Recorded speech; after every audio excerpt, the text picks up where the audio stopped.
Warahmatullahi taala wabarakatuh. Waalaikumsalam warahmatullahi wabarakatuh. Ya, pertama-tama puji syukur kehadirat Allah Subhanahu wa taala yang sudah memberikan kesehatan dan juga keringanan langkah bagi kita bersama, sehingga akhirnya hari ini kita bisa kembali melanjutkan sesi kita untuk pelaksanaan P2K2, pertemuan peningkatan kemampuan keluarga, ya. Ibu, terima kasih sudah datang menghadiri kesepakatan kita untuk melaksanakan pertemuan bulanan kita, pertemuan kelompok. Ya, jadi hari ini kita melanjutkan dari sesi pertemuan kita sebelumnya. Masih ingat tidak ibu-ibu?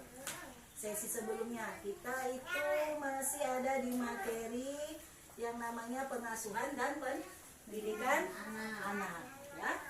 Jadi di sesi sebelumnya kita ada membahas ataupun mendiskusikan mengenai bagaimana menjadi orang tua yang lebih baik. Kemudian apa lagi, Bu? Memahami perkembangan dan perilaku anak. Ya, kira-kira ibu-ibu masih ingat nggak? Ada yang ingat nggak? Yang pertemuan kemarin kita itu apa? Kesimpulannya apa kira-kira? Apa yang masih diingat? Ibu-ibu Harus segala antara perkataan dan perbuatan, Bu, apa menjadi orang tua yang lebih baik. Terus apa lagi ya? Harus apa?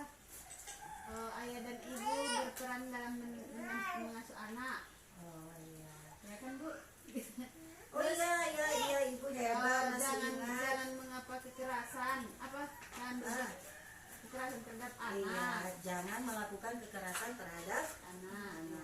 Iya, baik. Ya, terima kasih ya untuk ibu-ibu hebat yang sudah menyampaikan apa yang sudah kita pelajari ataupun kita diskusikan di sebelumnya. Nah, hari ini kita melanjutkan sesi kita yang ketiga, mana menjadi orang tua yang lebih hebat dalam mengasuh anak, kemudian bagaimana kita memahami perkembangan dan perilaku anak, bagaimana kita agar tidak melakukan kekerasan di dalam mendidik anak, gitu ya, Bu ya. Nah, jadi hari ini kita akan sesi pembahasan kita hari ini akan lebih menyenangkan. Kenapa? Karena hari ini kita juga akan ikut bermain. Nah, jadi sesi kita hari ini adalah bagaimana kita ikut serta dalam bagaimana kita memahami cara anak usia dini belajar. Cara anak usia dini berarti usia masih balita, ya. Bagaimana? Ini coba kita buka, Ibu. Ini ada buku pintarnya. Ya, buku pintarnya boleh dilihat. Bagaimana cara memahami anak belajar. Nah, jadi di dalam buku pintar itu kita lihat bahwa anak belajar itu ya bisa tidak hanya melakukan permainannya dengan mainan tertentu, tidak harus bermain di luar. Bagaimana? Apa yang terlihat di dalam buku pintarnya, Ibu? Ibu Aisyah mungkin bisa mewakili apa yang terlihat di sana di dalam buku pintarnya. Bermain dengan anak dalam rumah, seperti pada waktu mandi, di kamar mandi. Iya. Lalu masih ada? Oke, masih ingat tidak? Kalau ada jawabannya kita berikan tepuk salut. Ya, tepuk salut atau tepuk pintar? Tepuk salut. Oke, kita salut.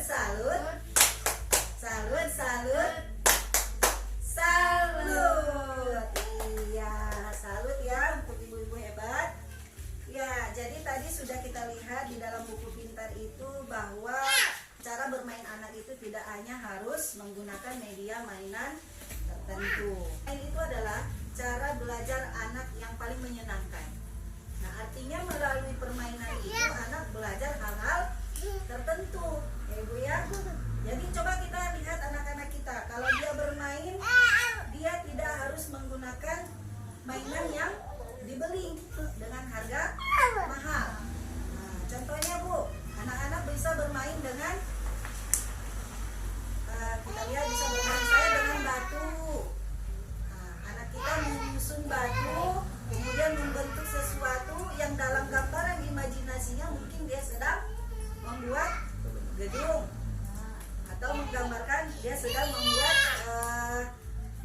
lapangan ataupun jalan misalnya. Nah, ya seperti ibu. Jadi kira-kira ibu sudah ada belum yang prakteknya seperti itu di rumah, bermain dengan anak-anak sambil belajar? Ayo, gimana contohnya ibu?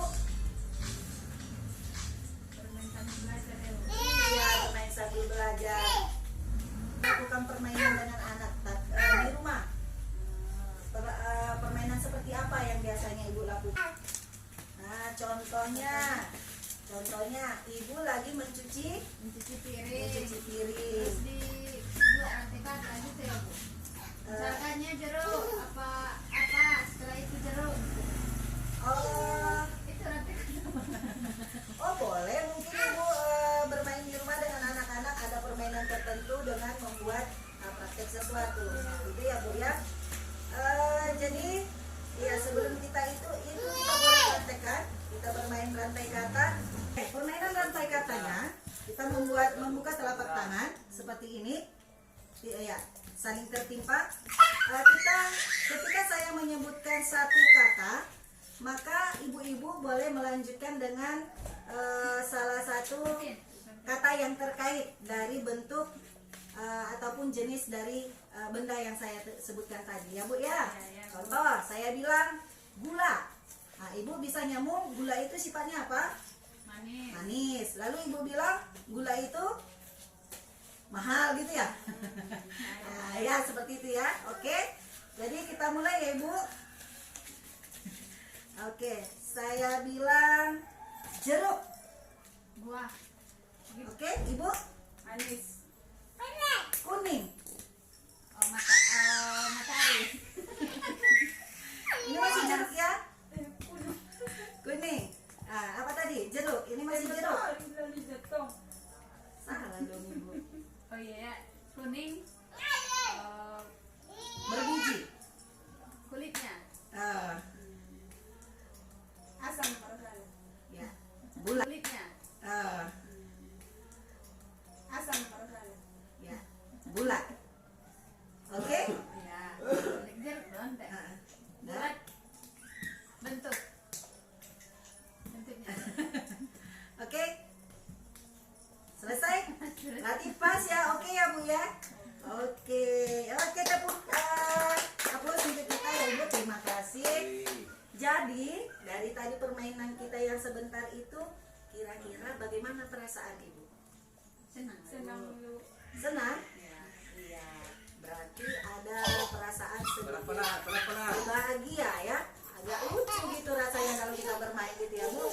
Nah seperti itulah dengan anak-anak kita. Jadi ketika mereka bermain, apapun itu permainannya, anak akan merasa bahagia. Bu. Ya. Ya, jadi melalui bermain tadi itulah maka wawasan anak itu akan bertambah. Ya, karena dia akan mencari kata misalnya apa yang terkait dengan tadi. Atau anak-anak akan menjadi lebih sehat karena lebih banyak bergerak. Nah, itu tadi dari salah satu contoh bermainnya. Nah, di sini bisa kita lihat, boleh ibu dibantu? Ya, boleh dibantu ibu. Ada beberapa di sini yang bisa kita lihat dari bermain bagi manfaat bermain bagi anak. Ya. Iya, secara fisik bermain itu apa manfaatnya bagi anak ibu? Ibu Aisyah mungkin? mengasah Bantu kemampuan dibaca, Ibu. fisik anak, Oh, membuat iya. anak sehat. Iya, berarti secara fisik kalau kita memberikan waktu bagi anak kita untuk bermain, itu akan memberikan kesehatan bagi anak kita, juga fisiknya akan semakin kuat. Iya. Nah, secara emosi, Ibu Rina. Anak merasa bahagia. Iya. Terus belajar untuk mengekspresikan perasaan. Iya, terus. Meningkatkan kedekatan hubungan anak dengan teman bermainnya. Nah, itu dia. Jadi kalau secara emosi dengan kita memberikan waktu kepada anak-anak kita untuk bermain, maka anak tentunya merasa senang, bahagia. Kemudian anak-anak dengan bermain mereka belajar mengekspresikan perasaannya. Bagaimana dia mungkin ada anak-anak yang belajar pura-pura jadi guru, ada yang main dokter-dokteran ya. Jadi dia ada mengekspresikan perasaannya, apakah dia bahagia atau bagaimana, atau marah pada saat bermain kalau dia bermain dengan temannya. Nah kemudian dengan bermain antara orang tua dan anak, ini otomatis akan memberikan kedekatan hubungan antara anak dan orang tua. Iya, anak-anak akan merasa bahwa dia memiliki hubungan yang erat dengan orang tuanya. Ya, kemudian secara cara berpikir, ini apa ini Bu? Secara cara berpikir, manfaat bermain itu Pengetahuan baru. iya. Jadi Belajar menyelesaikan permasalahan. terus Belajar membuat keputusan. iya, terus Bu, mengembangkan kreativitas anak. Nah, secara sosialnya, kalau dari segi sosialnya manfaat bermain bagi anak itu Memberikan kesempatan coba hal baru agar anak mampu menyesuaikan diri dalam masyarakat. iya. Terus secara bahasanya bagaimana Ibu? Mengembangkan kemampuan berbahasa dan komunikasi. Iya. Nah, jadi kalau kita lihat dari flip chart kita ini bahwa secara fisik tadi sudah, secara emosi sudah, secara cara berpikir dengan memberikan kesempatan bermain bagi anak itu pengetahuan anak akan semakin bertambah. Anak-anak di sana juga belajar bagaimana cara menyelesaikan permasalahannya apabila contohnya dia berantem dengan temannya, berkelahi dengan temannya, kan? Kemudian ketika dia berkelahi dengan temannya, maka anak-anak juga akan mencoba belajar bagaimana membuat keputusan ketika dia akan bermain kembali dengan teman, dia bisa bergaul dengan teman-temannya. Nah, secara bahasa tadi ibu-ibu sudah baca, dengan anak-anak banyak bersosialisasi ataupun bermain dengan teman-temannya, kemampuan berbicara anak itu akan semakin berkembang, iya. Karena anak-anak yang hanya kita tidak bergaul dengan teman-teman, dia dengan bermain kreativitas anak akan semakin bertambah. Yang tadinya dia tidak tahu misalnya cara menyusun balok, akhirnya dia punya gambaran kalau balok yang disusun itu akan menjadi sesuatu. Nah, seperti itu ya Ibu. Kemudian secara sosialnya, dengan anak-anak bermain dengan teman-temannya, dia sudah bahasa dengan teman-temannya. Nah, jadi itu ya Bu, manfaat dari bermain tadi. Nah, jadi dari bermain ini harapannya kita bisa membuat satu kedekatan dengan anak-anak kita melalui bermain, sehingga anak-anak kita akan merasa nyaman dengan kita sebagai orang tua, dan anak-anak akan memiliki perasaan yang bahagia. Gitu ya Bu.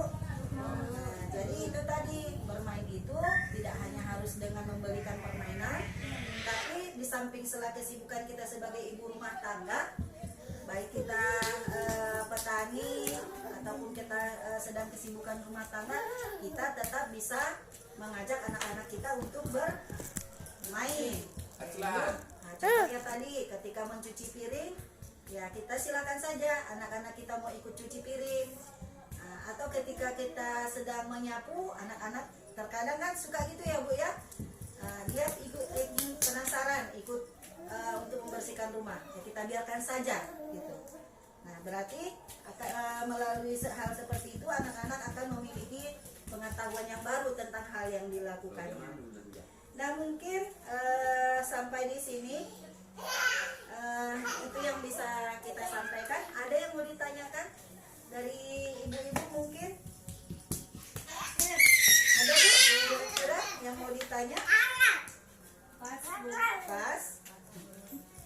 Iya, jadi bermain ya, dengan bermain ini diharapkan itu menjadi hal yang menyenangkan bagi anak-anak dan memberikan manfaat bagi orang tua dan juga anak, gitu ya Bu.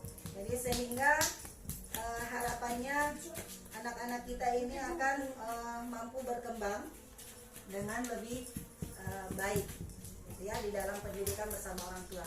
Mungkin itu yang bisa saya sampaikan di sesi kita hari ini. Nanti kita lanjutkan lagi sesi keempat nanti ya, bagaimana mendampingi anak dalam membantu anak sukses di sekolah. Nah, jadi demikian saja, saya sudahi dengan salam. Assalamualaikum warahmatullahi wabarakatuh.